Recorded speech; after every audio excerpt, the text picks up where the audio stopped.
ئێمە سێ جۆر خەبەرمان هەیە. خەبەرێکمان هەیە درۆیە نابێ باوەڕی پێ بکەین کە زانیمان ئەو کەسەی کە خەبەرەکەمان بۆ دێنێت 100% دڵنیای لی کەسێکی درۆزنە نابێ باوەڕی پێ بکەیت.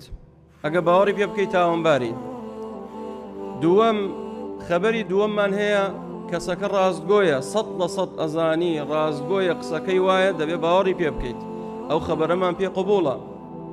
بەڵام ئەوەی سێمیان ئەوەی کەوا فاسقە نابێ یەکسەر تۆ خەبەرێکی بۆ هاوردی فڵانە کەس وایە تۆ بڵێ وەڵای ڕاستەکەی بەڵێ قسەکەی تۆیە نابێ وابیت. خوای تەعالا فەرمێ ئین جاءەکم فاسق بینەبەئین فتەبەیەنوا وریابن پەلەمەکەن فتەبەیەنوا ورد بنەوە لێی بکۆڵنەوە نەک خەبەرەکە وانە بێت کەواتە خەبەرەکە ڕەت ناکەیتەوە بەڵام هەڵوەساکەیت. چونکە ئەو کەسەی کە خەبەرت بۆ دێنێت ئینسانی فاسق کەواتە ئەو کەسەی کەوا نەمامیەکە و دووزبانیەکات من نەممە لەکە نەممە عەلەیک. ئەمە قاعیدەیە لای خۆتان لەبەریکەن.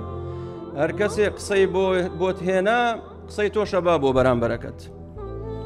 بۆیە کاتێک خەبەرێکت بۆ دێ یەکسەر مەڵێ وایە فتەبەیەنوا لێ بکۆڵەوە بەڵگەت چییە کێڵێ وایە. بۆ چونکە ڕەنگە ئەو کەسە حەساسیەتێکی هەبێ لەگە فڵانە کەس، ڕەنگە حەسوودی پێ بە، ڕەنگە زوڵمی لێ بکات، ڕەنگە حەقێکی لابێت ئەوێ ناشرینی بکات. بۆیە خوای تەعالا فەرمێ فتەبەیەنوا ئەن تصیبوا قوما بجەهالە فتصبحوا على ما فعلتم نادمين. چونکە لە دوای ئەوە خەبەر بڵاو بووە فڵانە کەس دزە، خەبەر بڵاو بۆ فڵانە کەس داوێن پیسە، خەبەر بڵاو بۆ فڵانە کەس زاڵم و گەندەڵە لە تۆ دەرچوو دوای واش نەبوو فتصبحوا على ما فعلتم نادمين.